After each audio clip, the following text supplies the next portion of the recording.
नमो रिहन्ताणम्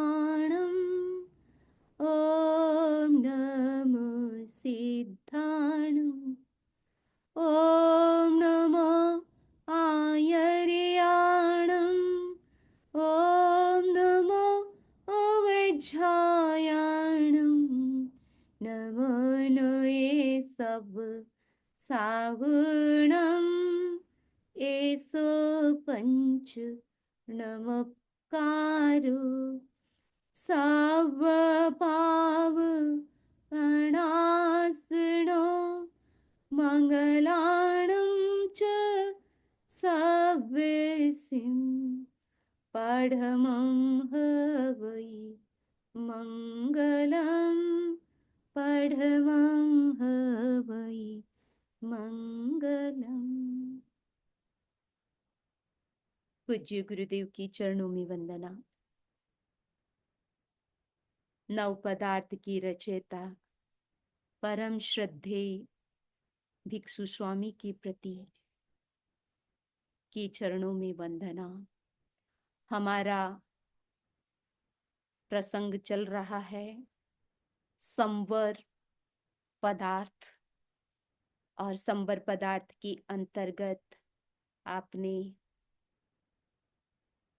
उसकी शुरुआत हो चुकी है, और अब हम 5 आश्रव की बात हो, 5 संवर की डेफिनेशन, और आपने 5 आश्रव 5 संवर दोनों की डेफिनेशन उसके बारे में सुना। अब आ रहा है कि 5 आश्रव तो मूल है, लेकिन उसके जब भेद हो जाते हैं तो 20 हो जाते हैं। तो वो 20 कैसे होते हैं और किसके अंतर्गत चले जाते हैं, वो आज इसमें आ रहा है। हिंसा झूठ चोरी मैथुन परिग्रहो ऐतो जोग आश्व में समाये हो, ए पांचों आश्व ने त्यागे दिया, जब विरत संवर हुए ताही हो। अब कह रहे हैं कि आगे के 5 आश्रव और बता रहे हैं। 5 संवर तो हो गए, अब नेक्स्ट 5 संवर और 20 भेदों में, तो उसमें प्राणातिपात विरमण संवर, मृषावाद, अदत्तादान, मैथुन परिग्रह विरमण संवर, ये 5 और दोष, ये जो दोष है उसका विरमण करना, उसमें रत नहीं होना। तो ये 5 संवर है, वो भी ऐसे तो ये प्रकार है, हिंसा झूठ, ये किसके, ये आश्रव के प्रकार है, लेकिन जब इसके त्याग करते हैं तो ये संवर में आ जाते हैं। तो हिंसा परिग्रह ये जोग आश्रव में आते हैं, और वो 5 प्रकार और आगे हो जाते हैं। और यही 5 प्रकार, इनके जब आप त्याग करते हैं, त्यागे जब विरत संवर हुए ताही, तो यही यहां से व्रत संवर शुरू हो जाता है। तो इसके सबके त्याग होते हैं। अभी वो भी बताया जा रहा था किसके त्याग होते हैं, किसके नहीं होते हैं। पांचों इंद्रियां ने मेले मोकली, त्याने पिण जोग आस्व जान हो। इंद्रियां ने मोकली मेलवारा त्याग छे, ते पिण विरत संवर लियो पिछाण हो। अब कह रहे हैं बस ये जब जब संवर की बात चलेगी तो पहले आश्रव आएगा, फिर संवर की बात आएगी। तो जब ये 5 इंद्रियां हैं, ये 5 तो मूल पाप हो गए हैं, 5 प्रकार के जो अव्रत कह सकते हैं, तो उसकी बात आई। अब इसमें आ रही है कि 5 इंद्रियां जब उसको एकदम खुला छोड़ देते हैं, मेलना मीन्स उसको रखना, और खुला छोड़ दिया है उसको, तब तो क्या होता है, योग आश्रव।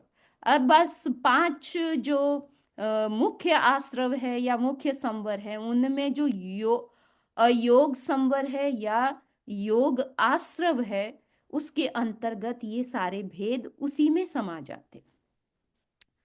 तो ये योग आश्रव है, और इंद्रियां को जब ये आप जब वश में कर लेते हैं और उनका निग्रह हो जाता है, और उसका जो गलत व्यापार है उसका त्याग कर देते हैं, तो फिर वो व्रत संवर के अंतर्गत आ जाता है। जहां जहां त्याग है वो सारी चीज व्रत संवर के अंतर्गत चली जाएगी।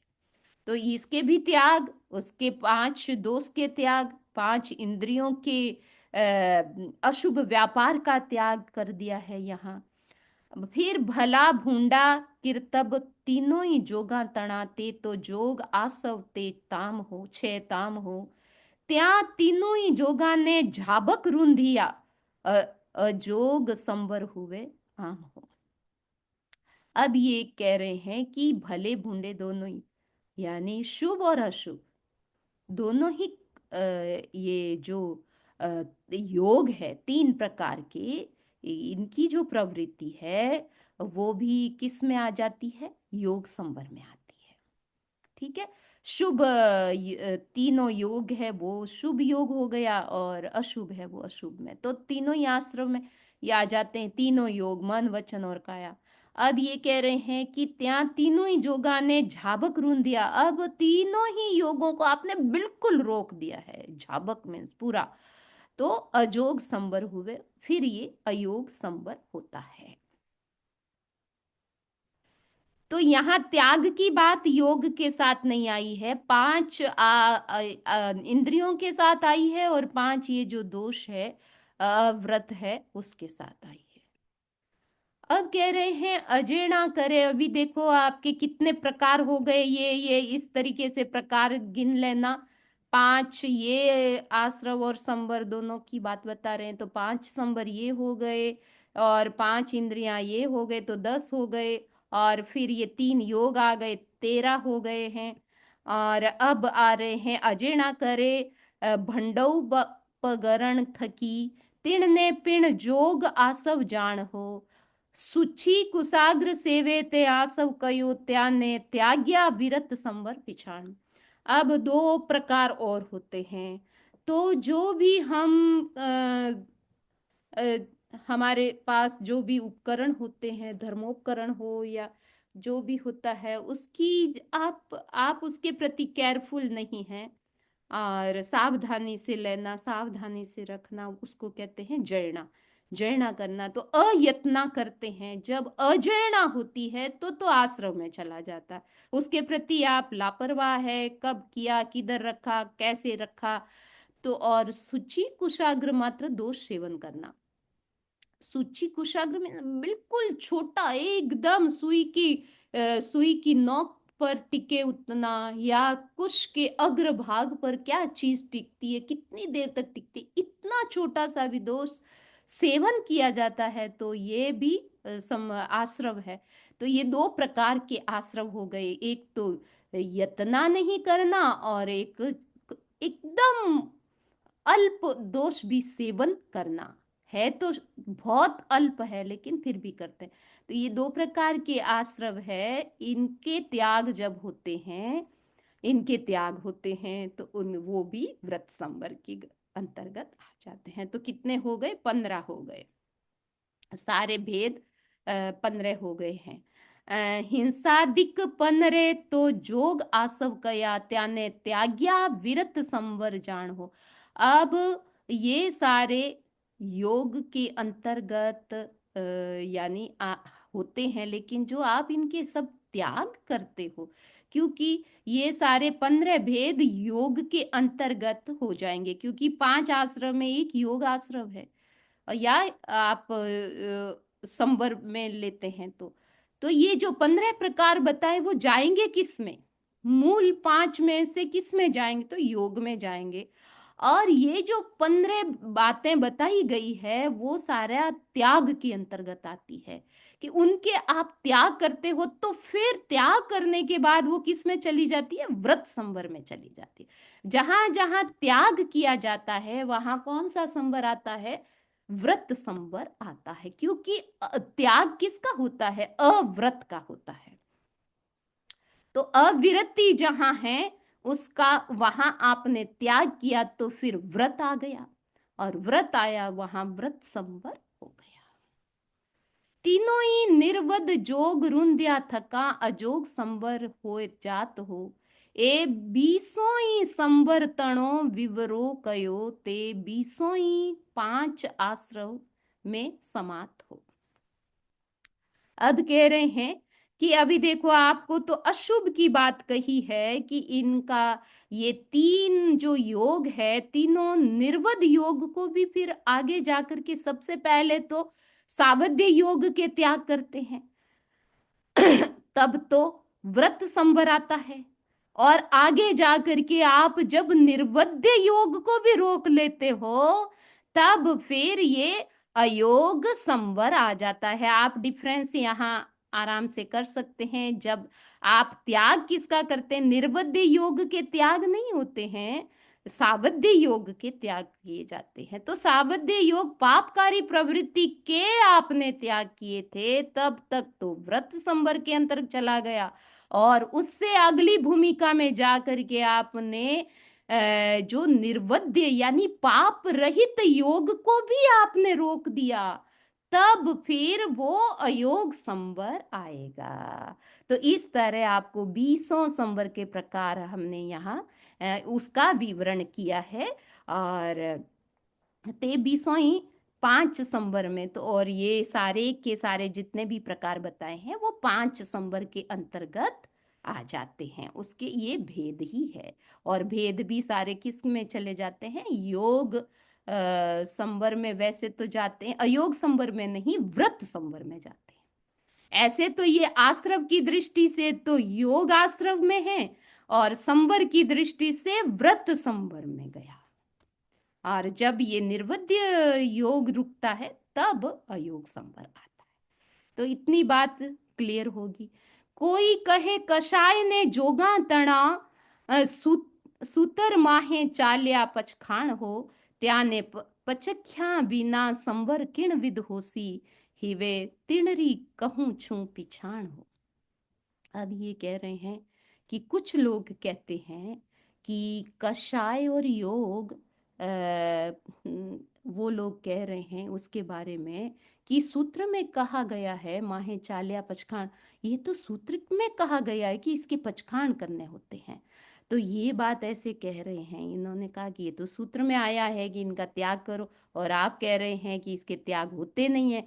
और फिर लॉजिक क्या दिया, त्याने पचक्या विना संवर किण विद थाय, किण विद होसी, हिवे तिणरी करूं छू कहूं छू पिछाण।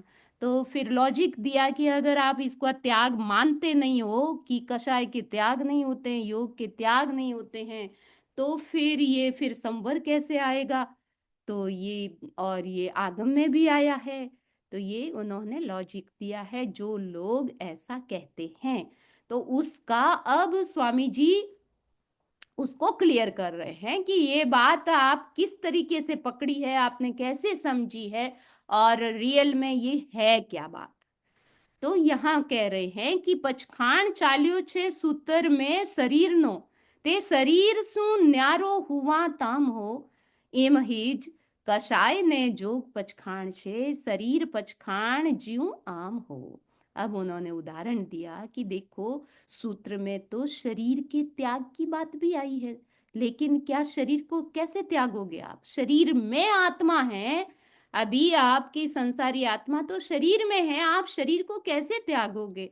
तो उसका मीनिंग क्या निकलता है कि जब वहां सूत्र में कहा गया कि तुम शरीर का त्याग करो, वो सिरामी, उसको वो सिरे करो, त्याग करो, तो फिर उसका मतलब है कि शरीर तो संसार में शरीर तो रहेगा, उसे आत्मा तो बिना शरीर के तो फिर मोक्ष में रहेगी। तो वहां उसका मीनिंग क्या हुआ पचखान का, वहां ये हुआ कि तुम शरीर की ममता को छोड़ो, उसका त्याग करो, यानी इसके प्रति जो आपका लगाव है उसका तो त्याग आप कर सकते हो, शरीर को कैसे पचखान करोगे। तो मीनिंग उनमें जो छिपा हुआ मीनिंग है वो डिफरेंट है। तो स्वामी जी कह रहे हैं ऐसे ही तुम ये कषाय और योग के साथ जो पचखान की बात सूत्र में आई है आगमों में, तो आप इसी तरह समझो इस बात को। अब ये बात कब समझ में आएगी? अब थोड़ा और आगे हम बढ़ेंगे तभी फिर धीरे धीरे समझ में आएगी। अभी आप एक बार तो आपने सुन लिया है कि ये बात क्या है। अब कह रहे हैं कि सामायिक आदि पांचों ही चारित्र भणी, सर्व विरत संवर जान हो, पुलाग आदि दे छुई नियंठा, ए पेण लीजो संवर पिछान।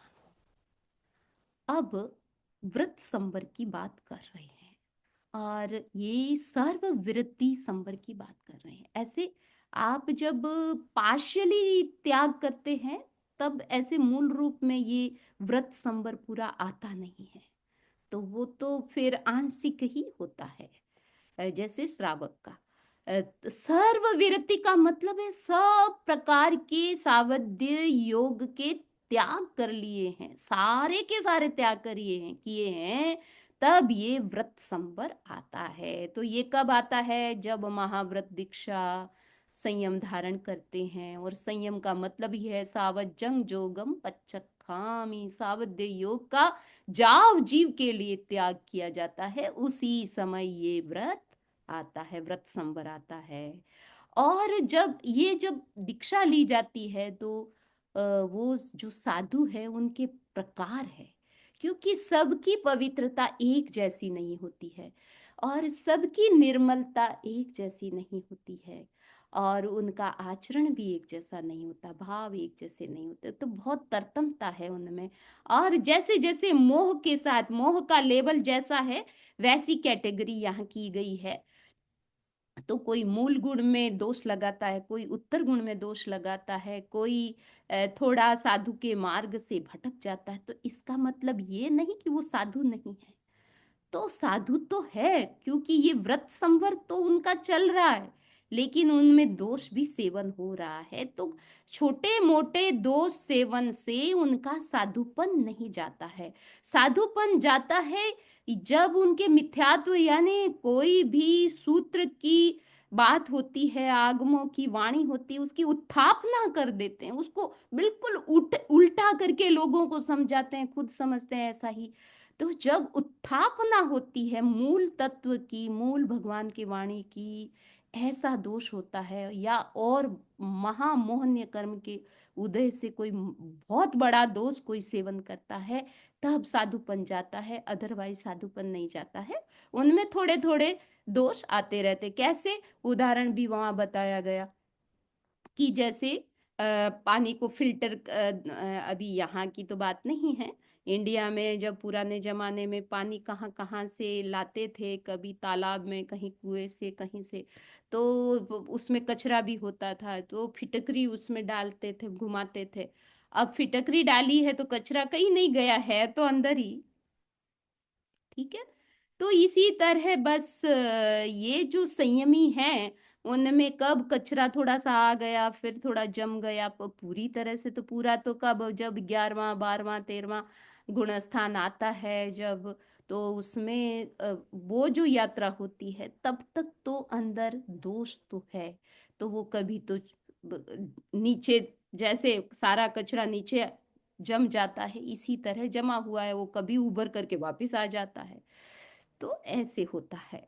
तो यहाँ कह रहे हैं कि ये जो सारे जितने सामायिक के प्रकार है, सामायिक चारित्र, चारित्र यहाँ आप चारित्र को लो, सामायिक चारित्र यानी सामायिक नाम का जो संयम है, तो 5 प्रकार उसके हैं और निर्ग्रंथ के हैं, तो वो सारे संयमी हैं और उनके सबके लेवल डिफरेंट है।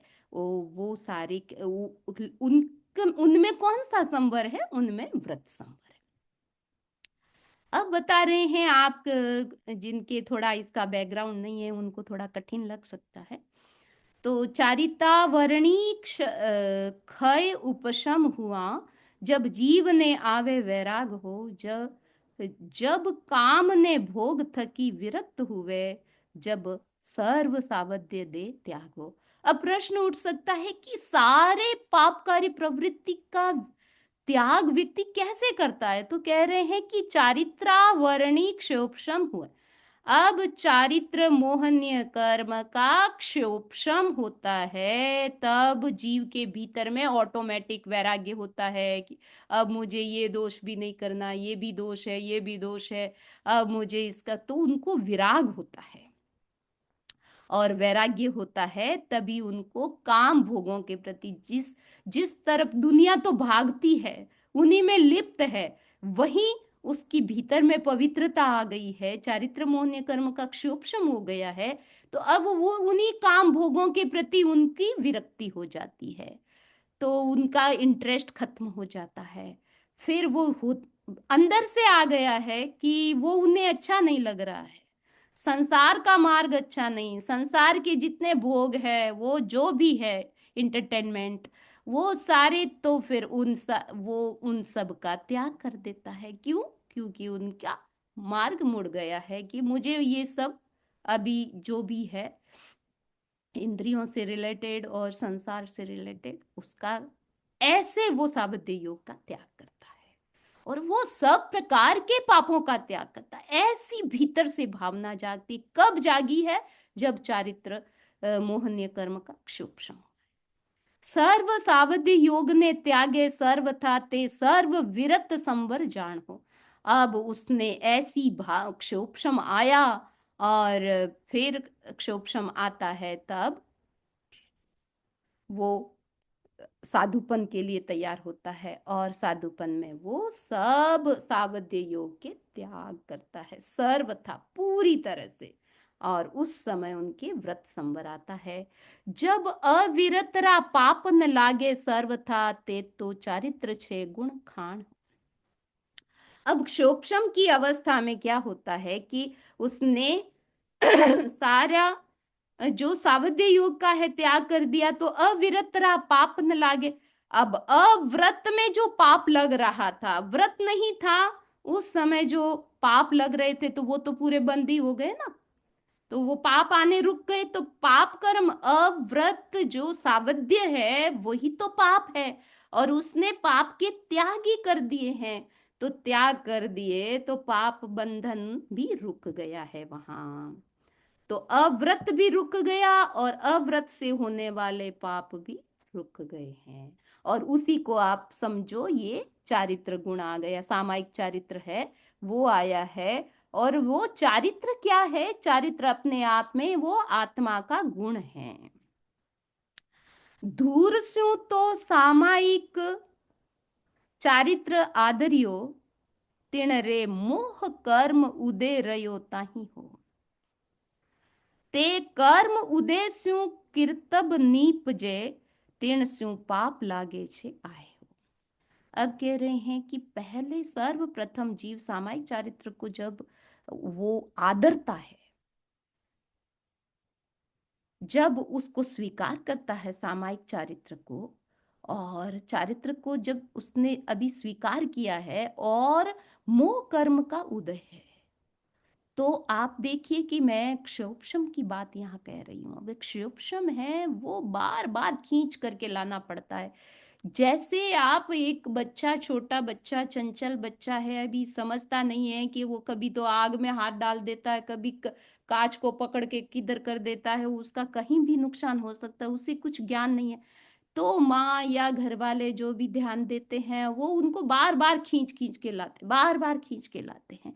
इसी तरह हमारी आत्मा जब जागती है तो वो अ, तो वहां लड़ाई चलती रहती है कि ये जीव है वो अनादिकाल से जो संस्कार है वो बार बार बाहर जाता है, और भीतर में जो जागृति आई है वो वापस खींच करके वापस उसको लाता है। तो ये क्षोभशम इस तरीके से चलता है कि हाथ हिलाना ही पड़ता है उसको, और जागरूक रहना पड़ता है, बार बार जागरूक रहना पड़ता है कई बार। तो फिर उदय तो आ ही जाता है, मोह तो अभी खत्म नहीं हुआ है तो उसका उदय आ जाता है। अब जैसे भी उदय आता है, उदय की अवस्था में फिर पाप लगता है। इसीलिए क्षोभशम को बार बार उसके लिए प्रयत्न करना होता है। मोह कर्म झाबक उपसम हुए, जब उपसम चारित्र हुए ताही हो। जब जीव हुए शीतली भूत निर्मलो, तिण रे पाप न लागे आए हो। अब ये तो मैं क्षोभशम की बात कर रही थी, तो ये छद्मस्त अवस्था है। और फिर थोड़ा और आगे बढ़ेंगे और प्रोग्रेस होगा तो उपशम आएगा। जब मोह कर्म का उपशम हो जाता है तो वो मोह कर्म के उपशम की जो स्टेट है वो बहुत ही पवित्र है, शीतल है, जहां सारे कषाय एकदम, शीतल का मतलब है बिल्कुल उनकी आग बिल्कुल शांत हो गई है, तो शीतलीभूत और निर्मलता बढ़ गई है, तो वहां फिर पाप कर्म का बंधन नहीं होता है। तो क्षोभशम अवस्था में व्यक्ति को जागरूक रहना पड़ता है, क्योंकि क्षोभशम गया तो उदय आया, तो उदय में नहीं जाना है, क्षोभशम में रहना है, तो उसको बहुत भीतर से पुरुषार्थ उद्यम करना होता है। और ये उपशम की अवस्था आती है तब उस समय फिर पाप का बंधन नहीं होता है, क्योंकि सारे कर्म मोह कर्म बिल्कुल उपशम होते हैं, तो उपशम अवस्था में पाप नहीं लगता है। मोहनी कर्म ने झाबक खय हुआ, खायक चारित्र हुए जथा ख्यात हो, जब शीतल भूत हुओ जीव निर्मलो, तिण रे पापन लागे अंश मात्र। अब कह रहे हैं कि उपशम की बात कही, उपशम में भी पाप का पाप नहीं लगता है। और अब क्षय की बात कही कि मोह कर्म जब पूरा क्षीण हो जाता है तो क्षायिक चारित्र आता है, और उपशम होता है मोह कर्म का तब उपशम चारित्र आता है। तो अब ये क्षायिक चारित्र आया, उसको यथाख्यात चारित्र कहते हैं, कि अब तो आप बिल्कुल एज इट इज अपने नेचर में आ गए हो, तो वो भी बहुत शीतलीभूत है और निर्मल अवस्था है, उसमें भी तिणरे पाप न लागे अंश मात्र भी। अब तो पाप का अंश मात्र भी नहीं लगेगा, क्योंकि क्षय मोह कर्म का क्षय हो गया, और ये पाप है वो मोह कर्म से ही आता है। सामायिक चारत लिए छे उदीर ने, सावध्य जोगरा करे पचखाण हो, उपशम चारित्र आवे मोह उपशम्या, ते चारित्र 11वें गुण ठान हो। अब कह रहे हैं कि आपने एक उदीरना करके एकदम आपने एक अपनी इच्छा से, स्वेच्छा से, विलिंगली आपने सामायिक चारित्र को आपने स्वीकार किया, उसको लिया पहले तो, और सावधि योग का त्याग किया। लेकिन ये जो उपशम की अवस्था है, उपशम चारित्र कब आएगा? उपशम चारित्र, सामायिक चारित्र तो बहुत लंबा रहेगा आपका, लेकिन उपशम चारित्र है वो 11वें गुण स्थान में आएगा, उससे पहले नहीं। उससे पहले तो ये सामायिक चारित्र 9वें गुण स्थान तक सामायिक चारित्र रहता है, और 5 प्रकार जिस इसमें बताए गए हैं, तो पहले 3 प्रकार है वो सामायिक के अंतर्गत ही है। सामायिक चारित्र, छदोपस्थापनीय और परिहार विशुद्धि, ये तीनों ही सामायिक के अंतर्गत है, और उपशम है वो 11वें में आता है, सूक्ष्म संप्राय है वो 10वें में चारित्र आता है। तो खायक चारित्र आवे मोह कर्म ने, खय किया पिण नावे किया पचखाण हो, ते आवे शुक्ल ध्यान ध्याया थका, चारित्र छले 3 गुण ठान हो। अभी कितनी बात, अभी मैंने पहले ही बताया था कि वहां ऐसी बात करके छोड़ दिया था कि तुम ऐसे मानते हो कि ये प्रत्याख्यान, तुम जब त्याग नहीं करोगे तो संवर कैसे होगा, जो लॉजिक था उसका समाधान स्वामी जी यहाँ दे रहे हैं। यहाँ बता रहे हैं कि ये क्षायिक सम्यक्त्व कब आया, क्षायिक चारित्र कब आया, यथाख्यात चारित्र कब आया? जब मोह कर्म का क्षय हो गया। तो अब पिण नामे किया, कोई पचखाण करने से नहीं आया, ये तो मोह कर्म का क्षय करने से आया है, और शुक्ल ध्यान करने से आया है। तो चारित्र, ये जो लास्ट के 3 गुण स्थान है वो ही ये चारित्र है। तो अभी आपको यहाँ बात बताई गई कि ये जो ऐसी अवस्था आती है तो उस ये त्याग करने मात्र से नहीं आती है, तो त्याग का अपना लिमिटेशन है, और कुछ चीजें हैं वो पवित्रता के साथ यानी सीधा संबंध है मोह कर्म का, कि मोह कर्म का कैसा लेवल है, उस लेवल के आधार पर अपने आप ऑटोमेटिक आ जाता है। तो ये यथाख्यात चारित्र कहें या क्षायिक चारित्र कहें, ये मोह कर्म के क्षय से आता है, न कि ये पचखाण करने से आता है।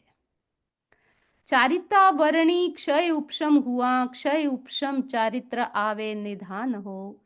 ते उपशम हुआ, उपशम चारित्र हुए, क्षय हुआ खायक चारित्र हुए। अब ये कह रहे हैं कि एक तो क्षोपशम आया, तब आपका क्षोपशम चारित्र आ गया। उपशम किए आपने मोह कर्म को, तो उपशम चारित्र आया, और क्षय किया मोह कर्म को तो क्षायिक चारित्र आया।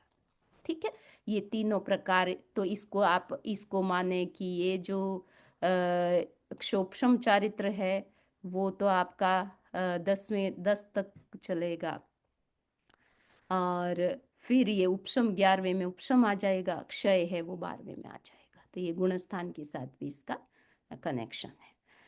चारित्र निज गुण जीवरा जिन कया, ते जीव स्यू न्यारा नहीं थाय हो। ते मोहणी कर्म अलगा हुआ प्रगट्या, त्या गुणासु हुआ मुनिराय हो। अब ये मुनिराज गुणों से मुनिराज बनते हैं। कैसे बने हैं कि चारित्र, ये तो गुण है। चारित्र क्या है? गुण है आपका। चारित्र में संयम, और ये आत्मरमणता है, अपना स्वभाव है कि स्वभाव में हम आते हैं, वहाँ कोई हिंसा नहीं होती, ये कोई दोष नहीं होते हैं। तो पूरा हम जब आत्मा के नेचर में आते हैं तो ये संयम क्या है? ये संयम है वो जीव का गुण है। ये किसने कहा है? ये भगवान ने कहा है, और ये गुण है वो जीव से अलग नहीं है। लेकिन जब तक ये मोहनीय कर्म है, मोहनीय कर्म से ये सब गुण ढके हुए हैं, तब फिर उदय भाव आता है। उदय भाव आते हैं तो फिर दोषों का सेवन होता है। तो जैसे जैसे ये मोहनीय कर्म अलग, जैसे ही अलग हुआ, तो फिर ये सारा चारित्र गुण वो अपने आप प्रकट हो जाता है। तो जब क्षायिक चारित्र प्रकट होता है, इसका मतलब पूरा मोह क्षीण हो गया, तब वो चारित्र गुण नहीं, क्षायिक चारित्र प्रकट होता है। तो उन गुणों से ही वो मुनिराज होते हैं, उनसे वो निर्ग्रंथ संयमी कहलाते हैं। उनकी जितनी कैटेगरीज हुई है वो मोह कर्म के लेवल से की गई है, कि मोह का लेवल क्या था तब उनका संयम कैसा था, और मोह जब क्षीण हो गया तो क्या लेवल हुआ। तो अब इसमें कोई त्याग की बात नहीं है, सीधा मोहनीय कर्म की बात है। अब मोहनीय को तो क्षय करना है, इसका त्याग नहीं होता है, इसका क्षय होता है। या तो आप क्षोपशम करो, उपशम करो, या क्षय करो। और तीनों में बात वही है कि हमें तो इनको काटना है, खत्म करना है, क्षीण करना है। चारिता वर्णी ते मोहनी कर्म छे, तिणरा अनंत अनंत प्रदेश हो। अब ये तो कर्म है, मोहनीय कर्म है, चारित्र मोहनीय कर्म है, उसके अनंत प्रदेश होते हैं। कर्मों के भी प्रदेश है, उनके भी क्या है? पार्टिकल है। तो उनके अनंत अनंत प्रदेश होते हैं। तिणरा उदासु निज गुण विगड़िया, तिणसु जीव ने अनंत कलेश हो। अब देखो, ये सारी बात बता रहे हैं कि ये जो अनंत प्रदेश, हम मोह कर्म जब बांधते हैं तो अनंत कर्म के प्रदेश, यानी अनंत कर्म के पार्टिकल्स आते हैं, और ये जब आते हैं तब उसको बिगाड़ देते हैं। किनको? अंदर गुण है, और उसका जब उदय आता है तब भी हमारे जो, जब मोह कर्म का उदय आता है तब भी वो विकृत अवस्था होती है। मोह का उदय आता है तब सही को व्यक्ति गलत मानता है, गलत को सही मान देता है, तो वो तो बिगड़ जाता है। उसका कोई ओरिजिनल रूप नहीं रहता है, वो बिगड़ी हुई एक चीज होती है, मानसिकता होती है, उसका विचार होता है, उसकी भावनाएं होती है। तो तीनसु जीव ने अनंत क्लेश होता है, और उसका रिजल्ट क्या आता है? जब बिगड़ती है चीज तो उसका रिजल्ट है अनंत क्लेश, वो अनंत दुख प्राप्त करता है उससे। तीर्ण कर्मरा अनंत प्रदेश अलगा हुआ, जब अनंत गुण उजड़ो थाय हो। जब सावध्य जोग ने पचख्या छे सर्वथा, ते सर्व विरत संवर छे ताही हो। अब कह रहे हैं, अब आपको एक एक चीज क्लियर कर रहे हैं, कहाँ पचखान का कनेक्शन है, कहाँ शुद्धि का, क्षय का, उसको खत्म करने का प्रसंग है, कैसे आत्मगुण का और मोहनीय कर्म का कनेक्शन है, उसका इफेक्ट क्या है। अब कह रहे हैं तब ये जो कर्म के अनंत अनंत प्रदेश है ना, अभी वो जब वो अलग हो जाते हैं, यानी जब क्षोभशम में हम कहते हैं ना क्षोभशम है, अभी मोह कर्म का क्षोभशम हुआ, तो मोह कर्म का क्षोभशम यानी उदय में आए हुए थे वो खत्म हो गए हैं, तो मोह कर्म खत्म हो गया है। अंदर है वो सोया हुआ है, बिल्कुल दबा हुआ है। तो वो जो अवस्था आती है वो भी अनंत गुण उजला, यानी अनंत प्रदेश को आपने एक बार अलग किया तो अनंत गुण भीतर में एकदम प्रकट हो गए और वो बिल्कुल उजले हैं। और ये जब उज्जवल अवस्था आती है तब सावध्य योग का व्यक्ति त्याग करता है, और सावध्य योग का त्याग करता है पापकारी प्रवृत्ति का, तब ये सर्व विरत संवर आता है। जीव उजड़ो हुओ ते तो हुई निर्जरा। अब जीव जब वो उनके गुण उज्जवल हुए हैं उसको आप निर्जरा मानो। विरत संवर सु रुकिया पाप कर्म कर्म। अच्छा, पहली बात थी कि मोह कर्म क्षय हुआ, ये जो अनंत प्रदेश की बात आई, अनंत प्रदेश जब अलग हो गए आत्मा से, तब उस समय उज्ज्वलता आई। वो उज्ज्वलता क्या है, उसका वो है निर्जरा, ये कर्मों की निर्जरा हो गई। कौन से मोह कर्मों की निर्जरा हुई है। और जब आपने ये निर्जरा हुई और उस समय आपने सावध्य योग के त्याग किए, कि अब मैं पाप नहीं करूंगा, पापकारी प्रवृत्ति के आपने त्याग किए, तो जब वो आपने त्याग किए उस समय नए कर्म नहीं बंधेंगे, उस वो भी रुक गए, तो निर्जरा हो गई। नए कर्म बंधन को आपने रोक लिया जब पूरे यानी सावधि योग के त्याग किए। नवा पाप न लागे विरत संवर्त की, ए वो छे चारित्र धर्म। और जब जब ऐसा होता है, ये चारित्र धर्म क्या है, जिसमें निर्जरा होती है, पाप कर्म का बंधन रुकता है, नया कर्म नहीं आता है, तो उस समय व्रत संवर आता है, और उस व्रत संवर को चारित्र धर्म कहा गया। इस प्रकार ये चारित्र धर्म आप समझो। जिम जिम मोहनी कर्म पतलो पड़े, तिम तिम जीव उजड़ो थाए। टाइम क्या हुआ,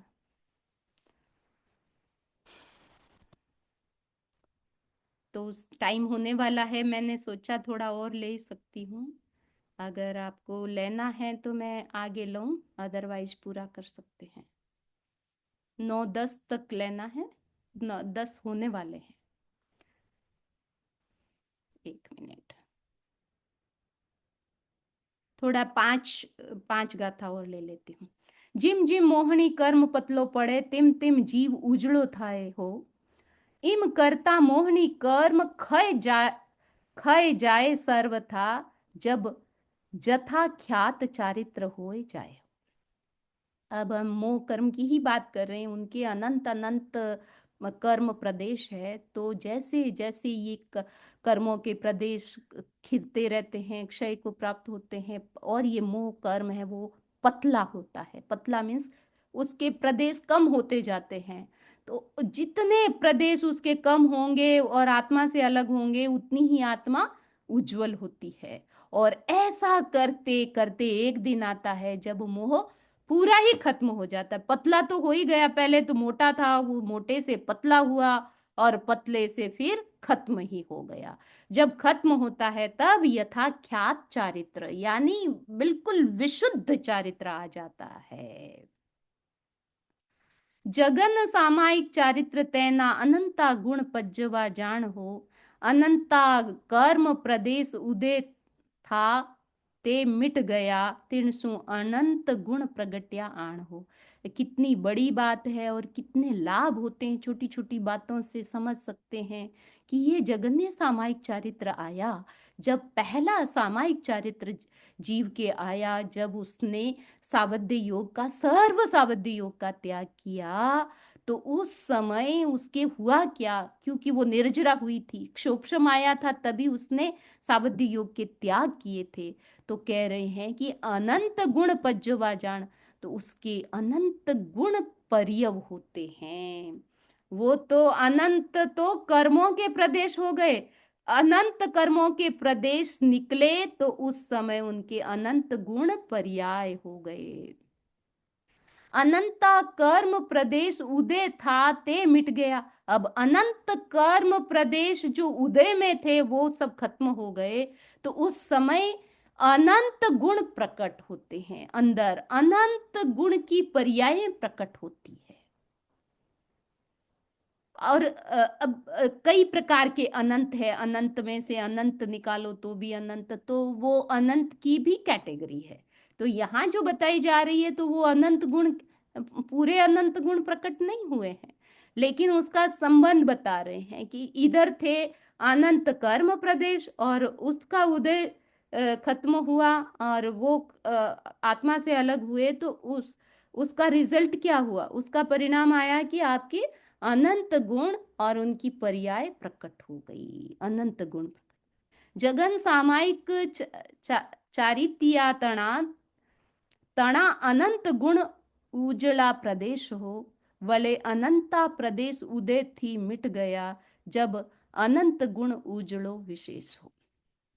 तो अब यही बात बता रहे हैं कि जगन्य जो सामान्य सामायिक चारित्र है, वो अनंत गुण उजला प्रदेश, उसके अनंत गुण प्रदेश उजले हैं, और उसके वले अनंता प्रदेश उदय थी मिट गया। तो और वो जो कर्म प्रदेश कह रहे हैं हम, वो अनंत मिटे हैं, तो ये विशेष रूप से अनंत गुण उजले हुए हैं। तो दोनों का भी कनेक्शन है, क्योंकि इधर है कर्मों के प्रदेश, इधर है आत्मा के गुणों के प्रदेश। तो ये आत्मगुण कब उजले होते हैं, जब जब ये सारे मोह कर्म के अनंत प्रदेश अलग होते हैं, तब ये अनंत गुण उजले होते हैं। और उजलापन है वो हमारा भाव, अध्यवसाय जो भी है वो उज्जवल होता है उस समय, और उससे इफेक्ट आता है, हमारा मन बनता है मैं ये त्याग कर लूं, वो छोड़ दूं, उनके भीतर में जो वैराग्य आता है उसके कारण आता है। मोह कर्म घटे छे उदय थी इन विधे, ते तो घटे छे असंखेद्य वार हो, तीन शु सामायिक चारित्र ना कया, असंख्यात थानक श्रीकारो।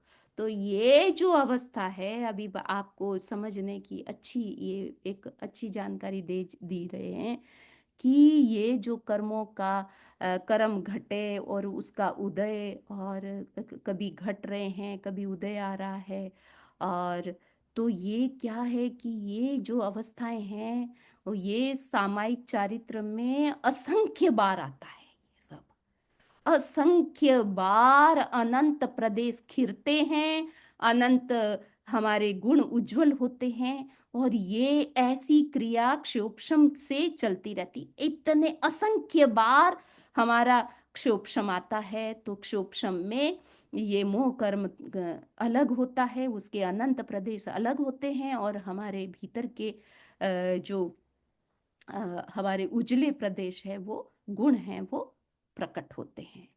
तो एक का अलग होना है, एक का प्रकट होना है, तो आप देखिए कि दोनों ही असंख्य और अनंत है। वो तो अनंत है, मोह कर्म के अनंत प्रदेश हैं, वो इतनी बार कम होते हैं, तो ऐसी कंडीशन आपकी लाइफ में असंख्य बार आ सकती है। तीनसु सामायिक चारित्र ना कया, और कहते हैं कि उसके स्थानक भी असंख्यात, यानी क्या क्या कारण बना तो उसके जो स्थान है उसको भी असंख्य कहा गया। तो आज हम इतना ही, 35 हमारी गाथाएं हो गई है, और बहुत ही मार्मिक गाथाएं आई है, और बहुत चिंतन और समझने की है। तो अस्तु, आज का हमारा आज की जो क्लास है हम यहीं पूरा कर रहे हैं।